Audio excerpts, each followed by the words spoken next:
तो आज हम करेंगे अध्याय 10 जिसका नाम है व्रत।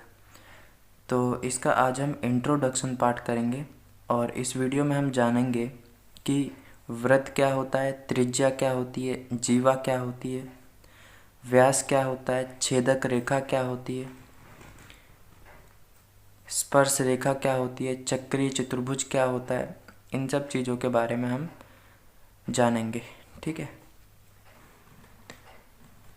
तो सबसे पहले तो हम ये जान लेते हैं कि व्रत क्या होता है। देखिए, व्रत जो होता है वो समतल स्थान पर बनाया जाता है। कुछ इस तरीके से व्रत जो होता है उसको हमेशा समतल स्थान पर ही बनाया जा सकता है, जिसमें यह है हमारा केंद्र, जिसमें केंद्र से लेकर के परिधि तक की दूरी जो होती है वो समान होती है। ये जो घेरा है इसे ही हम बोल देते हैं परिधि।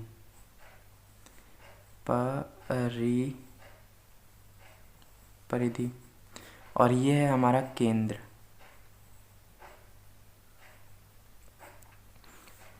तो मैं आपको दोबारा से बता देता हूँ। देखिए, जो व्रत होता है उसको हमेशा समतल स्थान पर ही बनाया जा सकता है, जिसमें केंद्र से लेकर परिधि तक की दूरी समान होती है।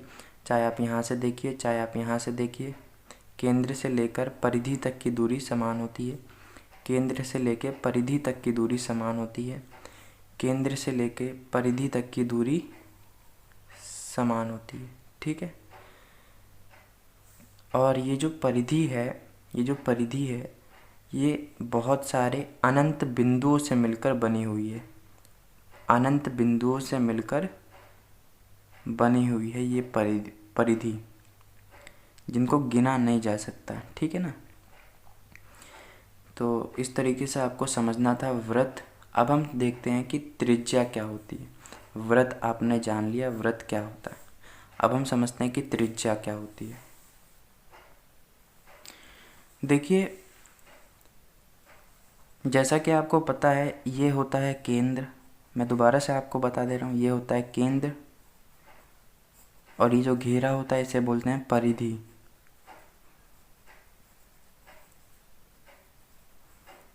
ठीक है, तो केंद्र से लेके परिधि तक की जो दूरी होती है उसे ही त्रिज्या बोला जाता है। केंद्र से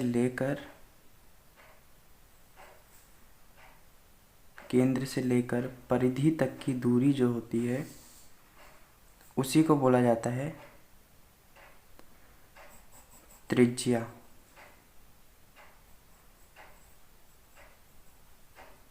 ठीक है, केंद्र से लेकर परिधि तक की दूरी को बोला जाता है त्रिज्या। यहाँ पर भी हम देख सकते हैं बना के, केंद्र से लेकर परिधि तक की दूरी जो होती है उसको बोला जाता है त्रिज्या। एक और बना देता हूँ। केंद्र से लेकर परिधि तक की जो दूरी होती है उसे बोला जाता है त्रिज्या।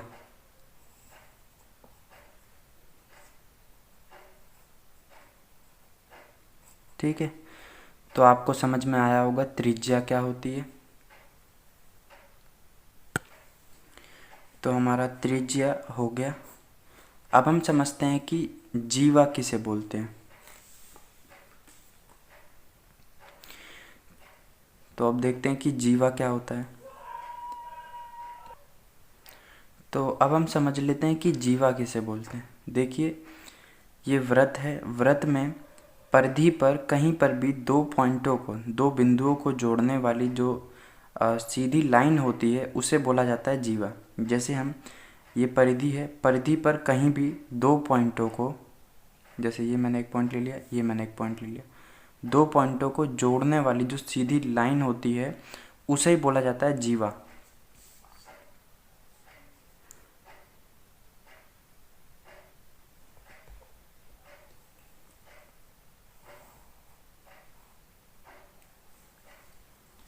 ये सीधी लाइन है। ठीक है, तो वृत्त की परिधि पर दो पॉइंटों को जोड़ने वाली जो सीधी लाइन होती है उसे बोला जाता है जीवा।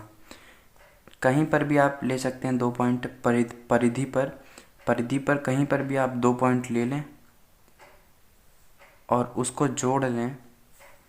जो जोड़ने वाली लाइन होगी उसी को बोल देंगे जीवा।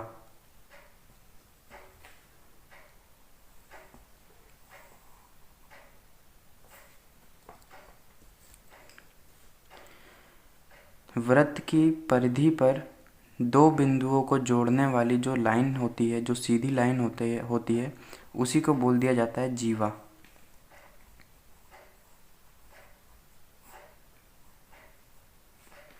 ये क्या है? जीवा।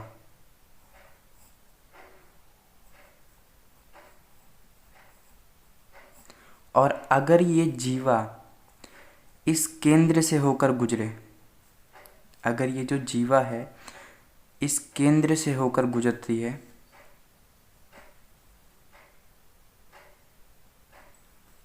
अगर जीवा केंद्र से होकर गुजरती है, केंद्र से होकर गुजरती है,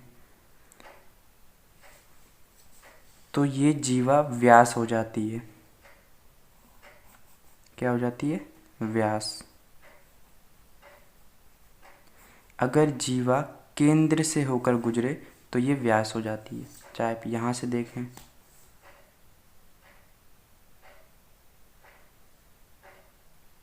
कहीं से भी अगर जीवा जो है अगर वो केंद्र से होकर गुजर रही है तो वो जीवा व्यास हो जाती है। ये जीवा क्या है? ये व्यास हो गई है। क्यों? क्योंकि ये केंद्र से होकर गुजर रही है। ठीक है, तो आपको जीवा भी क्लियर हो गया और व्यास भी क्लियर हो गया। ठीक है, अब हम समझ लेते हैं कि छेदक रेखा किसे बोलते हैं। तो अब हम समझ लेते हैं कि छेदक रेखा किसे बोलते हैं। छेदक रेखा जो होती है वो वृत्त में दो जगह पर प्रतिच्छेद करती है। जैसे कि हम यहाँ से ले लेते हैं, छेदक रेखा जो होती है वो वृत्त में दो जगह पर, दो स्थान पर प्रतिच्छेद करती है कुछ इस तरीके से। ये दो जगह पर प्रतिच्छेद कर रही है। ठीक है, दो जगह पे प्रतिच्छेद कर रही है, इसीलिए ये जो लाइन है इसको बोलेंगे छेदक रेखा। ठीक है, कहीं पर भी आप यहाँ पे कर सकते हैं, जैसे मैं यहाँ पे कर देता हूँ, यहाँ पे भी बन सकती है। दो जगह पर प्रतिच्छेद कर रही है, तो वृत्त में दो जगह पर प्रतिच्छेद करने वाली लाइन को या फिर रेखा को छेदक रेखा बोला जाता है। जैसे मैं यहाँ पे कर दूँ, वृत्त में दो जगह पर प्रतिच्छेद करने वाली रेखा छेदक रेखा कहलाती है। दो जगह पर प्रतिच्छेद कर रही है तो ये छेदक रेखा है। ठीक है, तो आपको समझ में आ गया होगा कि छेदक रेखा किसे बोलते हैं। अब हम समझ लेते हैं स्पर्श रेखा किसे बोलते हैं। तो अब हम समझते हैं स्पर्श रेखा किसे बोलते हैं। देखिए, वृत्त की परिधि से स्पर्श करने वाली रेखा, वृत्त की परिधि से टच करने वाली जो रेखा होती है उसे स्पर्श रेखा कहते हैं। जैसे ये परिधि है, ये परिधि है, परिधि को टच करने वाली रेखा, टच या फिर स्पर्श, स्पर्श कर, अरे यार गलत हो गया, चलो ठीक है।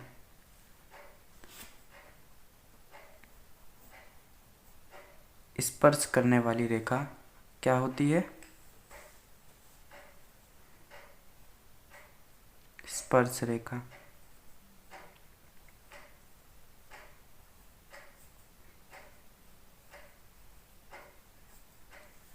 वृत्त की परिधि से टच करने या फिर स्पर्श करने वाली जो रेखा होती है उसी को बोलते हैं स्पर्श रेखा। और एक वृत्त में अनंत स्पर्श रेखा होती है, बहुत सारी स्पर्श रेखा होती है, कहीं भी आप बना सकते हैं। जैसे इस पॉइंट पर ये स्पर्श रेखा टच हो रही थी, वैसे यहाँ पर हम एक और स्पर्श रेखा बना सकते हैं इस तरीके से।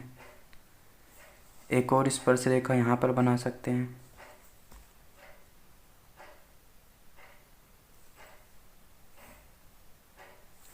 एक और स्पर्श रेखा यहाँ पर बना सकते हैं, एक और स्पर्श रेखा यहाँ पर बना सकते हैं इस बिंदु पर। ठीक है, तो ऐसे ही बिंदु क्या हैं, बिंदु अनंत हैं, बहुत सारे बिंदु हैं, इसीलिए जो स्पर्श रेखाएं होंगी वो भी क्या होंगी, अनंत होंगी। ठीक है, तो इस तरीके से आपको समझना था स्पर्श रेखाएं क्या होती हैं।